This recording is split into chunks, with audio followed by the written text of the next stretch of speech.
తలపై రెండు సుడులు ఉండేవారు ఎలాంటి వారో తెలుసా?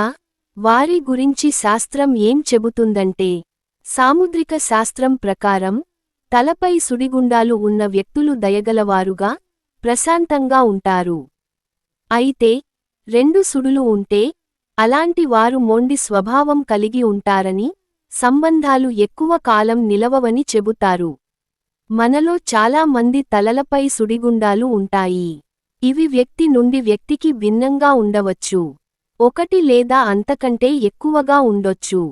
సాధారణంగా మనం వాటిని పెద్దగా పట్టించుకోము, కానీ సాముద్రిక శాస్త్రం మాత్రం వాటి వెనుక రహస్యాలను చాలా కొంతమేరకు విప్పిచెప్తుంది. జ్యోతిషశాస్త్రం, వాస్తుశాస్త్రం మానవ జీవితంలో ప్రధాన పాత్ర పోషిస్తాయి. అదేవిధంగా సాముద్రిక శాస్త్రం కూడా చాలా ప్రాముఖ్యత కలిగి ఉంది. ఇది మనం ఊహించలేని సమాచారాన్ని అందిస్తుంది.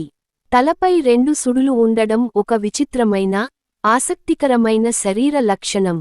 సాధారణంగా ఒక్కటే సుడి కనిపిస్తుంది. అయితే కొన్ని వ్యక్తుల్లో మాత్రం తలపై రెండు సుడులు ఏర్పడతాయి. ఇది శారీరకంగా కనిపించే చిన్న విషయానికి అయినా, ఇది వ్యక్తిత్వం, ఆలోచనా విధానం, నడవడి శైలిపై ప్రభావం చూపుతుందన్న నమ్మకాలు జ్యోతిష్యశాస్త్రం, సాముద్రిక శాస్త్రం చెబుతుంది. సాముద్రిక శాస్త్రం ప్రకారం తలపై సుడిగుండాలు ఉన్న వ్యక్తులు చాలా దయగలవారుగా ఉంటారు. వారు ప్రశాంతమైన మనస్సు కలిగి ఉంటారని, ప్రతికూల పరిస్థితుల్లో కూడా కోపం చూపరని భావిస్తారు. అలాంటి వ్యక్తుల జీవితం సంతోషంగా సాగుతుందని చెబుతారు. తలపై సుడిగుండాలు ఉన్న వ్యక్తులు నిజాయితీపరులు అని సాముద్రిక శాస్త్రం చెబుతుంది.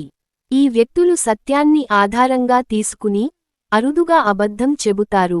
నిజాయితీతో పాటు, వీరు విశ్వాసపాత్రులుగా పరిగణించబడి, ఇతరులకు సహాయం చేయడానికి ఎల్లప్పుడూ సిద్ధంగా ఉంటారు. అయితే తలపై రెండు గుండ్లు ఉంటే, అలాంటి వారిని సాముద్రిక శాస్త్రం మంచివారిగా పరిగణించదు. వీరు మొండి స్వభావం కలిగి ఉంటారని, ప్రతి విషయంలోనూ కోపంగా ఉంటారని చెబుతారు. తలపై రెండు గుండ్లు ఉన్న వారి సంబంధాలు ఎక్కువ కాలం నిలవవు.